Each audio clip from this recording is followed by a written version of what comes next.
it's Lara-Lyn. This is another post-COVID recovery video, and today I'm going to show you some easy techniques that you can do at home using nothing but pull the wall. And hopefully these techniques are going to help you start regaining a little bit of strength in your upper body in a really easy and manageable way, as well as helping you improve your posture.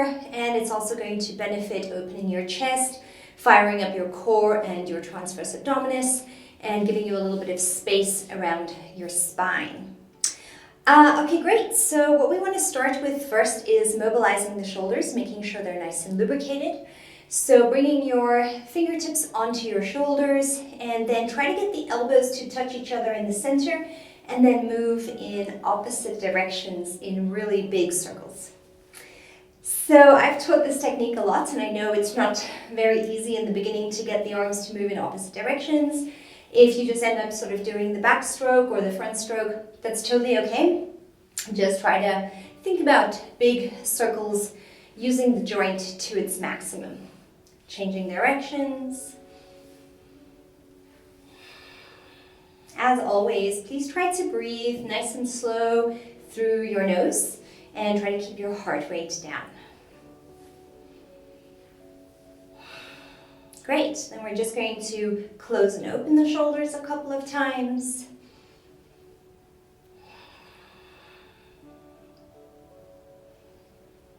And release. So we'll go to our first roll technique. And this is one that I personally enjoy quite a lot. So we're going to stand about arm's distance away from the wall and placing your hands on the wall roughly the height of your own ribs. This doesn't have to be exact, but you'll see in a moment why. And then just stabilizing yourself on your feet, keeping your lower belly pulled in, so we want to avoid sagging the back. Keeping the lower belly pulled in, and then kind of moving into these vertical push-ups. So this is a really nice way to start slowly challenging your arms. And if you're paying attention, you'll notice this looks a lot like Chaturanga from yoga. But this is just much kinder on the wrists, it's kinder on the back. It's a much more gentler version. If this is too gentle or it's not challenging enough for you, go ahead and try one arm. And you can even alternate between them, maybe just making it a little bit more playful and fun. So you'll see that why I've recommended to have the hand at about the ribs level is that then you end up with the wrists and the elbow kind of in the same line. And that's just going to challenge a slightly different muscle group than if you were to put the arms up here and kind of drop the elbows towards the wall. This is just a little bit more effective.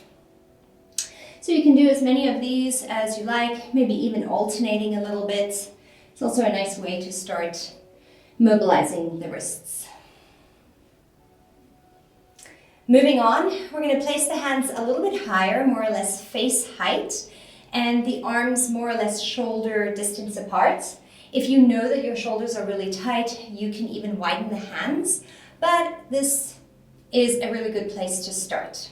Then take a small step back with your feet, and then send the sit bones back, and start to slowly sink the head down.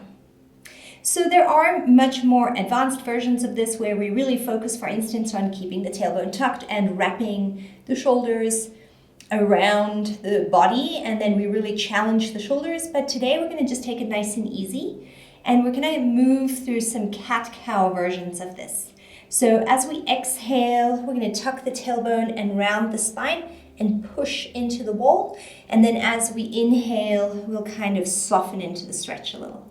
And then exhale to push and inhale to stretch. Of course, you're welcome to inhale when you're here and exhale when you're down here.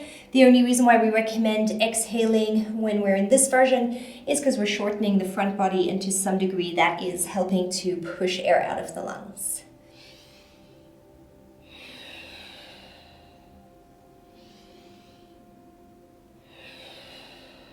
Let's do a few more.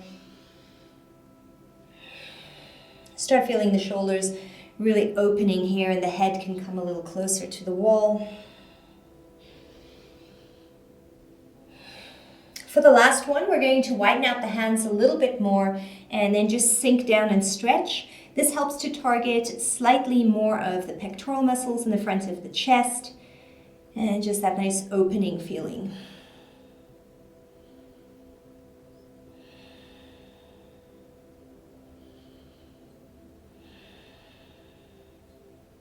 Slowly pushing into the wall, uncurling back out. If you're slightly dizzy, just keep holding onto the wall until your blood pressure normalizes. Great, so now we'll move into going with our back against the wall. So sitting with your sit bones against the wall, then pressing your lower back against the wall. Depending on how your legs are feeling, a more challenging version is sitting a little bit deeper in. That way your legs will work a little harder. If you feel like you're not ready for that kind of challenge, then staying slightly more upright and closer to the wall is going to be a little bit easier. We're going to fire up the abdominals and specifically transverse abdominis, this little V shape here in between your hip bones. And as you fire them up, you're going to be able to scoop the tailbone and push the lower back against the wall. So I really want to feel my whole spine connecting to the wall. Then the shoulders and the head as well. And then we're going to try to maintain this connection, bringing the arms out to the sides in the cactus position with the elbows bent, and try to maintain connection here as well of the elbows and the hands of the wall. And then slowly start extending upwards. And we're just thinking about maintaining connection all the way. So it's all right if something starts to peel away from the wall, but as much as you can, just try to glue the hands, the elbows, the head, and the whole spine to the wall. Using your breaths to help you. Very nice. As you come back to these practices from time to time, you're going to feel that they become a little bit more accessible. Maybe in terms of your technique, you'll notice they become a little easier, and then maybe you'll also be able to do a few more reps. Let's do one more. It's plenty to challenge the shoulders. I even feel it. Very nice. Keeping the elbows level now, we're going to try to glue the elbows to the level that they are and take the hands down to the wall, still maintaining that full spine connection, head connection, and then back up. These are pretty intense. There's a lot of really small muscles around the shoulders that we tend not to use very much in our daily lives. And that's often the reason why we start getting all sorts of shoulder problems. I'm not going to recommend doing too many of these. They're pretty intense, and this is supposed to be a chilled video, so let's go ahead and release the arms down. Try to actively reach the hands down to the floor, alternating just to loosen up the neck again. Nice. We may want to take a little bit of a rest for here. Kick out the legs a little bit. I really wanted to add a spinal twist to this whole thing, so I had to really work my brain a little bit to figure out how do we use the wall for a spinal twist. And so this is a really nice, easy version of the chair pose, the twisted chair pose in yoga. I like doing these with my feet together because then I can push my feet and my knees together, and that can help me stabilize. But if that's not accessible to you, you can have the feet apart. Just make sure that if the feet are apart, the knees are also apart the same distance. So it doesn't really matter. As well as the twist, if you don't find it's accessible to put the elbow across to the other knee, you can put the elbow inside of the same knee. That's totally fine as well. So the preferred version for me is feet together, knees together, sitting your bum against the wall. The deeper you go, the more challenging. The higher you are, the more accessible it is. Choose the version that's right for you. So we'll go hands to heart center, opposite elbow to opposite knee. You can use your top hand to help you maneuver in, get into a nice position. Then the hands sort of push down into each other, and we look up towards the ceiling, thinking about aligning our heart with our thumbs. That's just the intention. Nice deep breaths.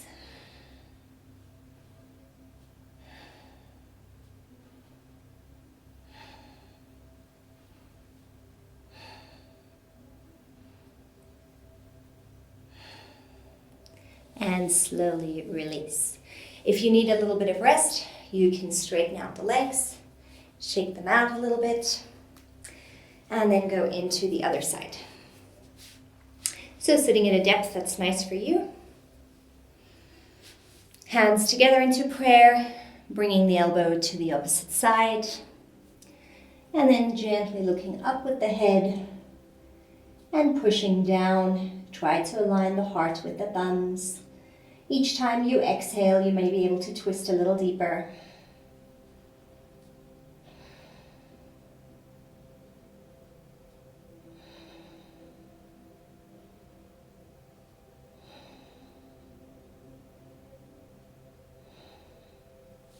Nice work. And slowly coming up. Relax. So I have one more technique for you, which is a little bit more just stretching. And this is a really favorite one of mine. I like to make sure that I'm always countering any kind of T-Rex life that we are driving and working and eating and on our cell phones. So I really enjoy practices that help me find some expanse. So I'll show you on the left side first. I think that's a little bit easier for camera. Simply extending the arm more or less shoulder height. For tighter shoulders, this might be more accessible. And then turning the ball of your shoulder into the wall, hips against the wall, and then you start kind of curling yourself away from the wall and tipping your head away from your shoulder for a gentle little neck stretch.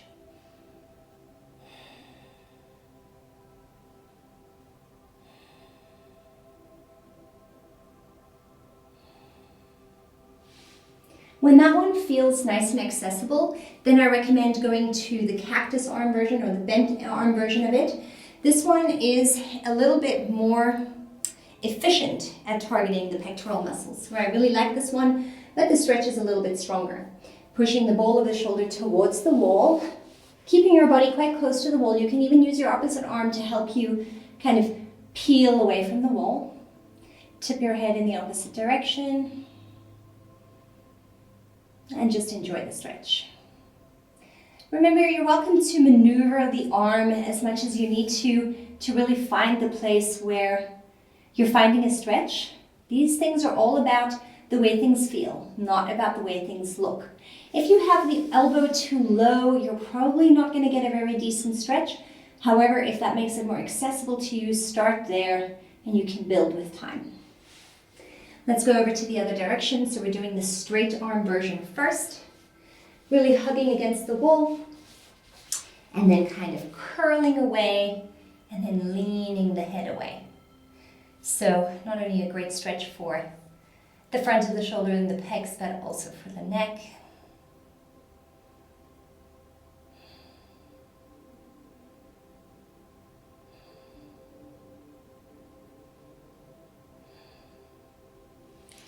And relaxing, and then we'll come into the cactus version.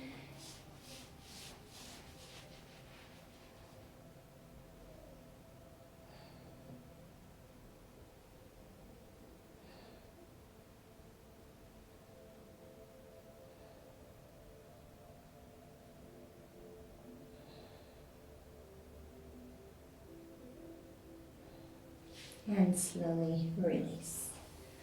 Might be nice to take a little shake out, feel a little bit of stimulation down your arms.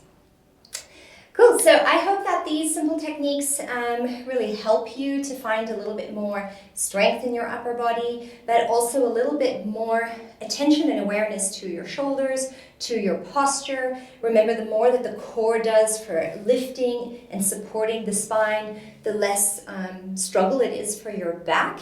And the better condition that your chest and shoulders are, the easier it is to maintain a nice posture. So we don't want to be fighting against tight shoulders in the front here and weak muscles in the front here. So once these are really nice and lifted, and this is really nice and open, and these are nice and strong, maintaining a nice posture is going to be a little bit easier. Great, so that's it for today. As always, please feel free to reach out to me, to write to me, and I'll see you in the next video. Namaste.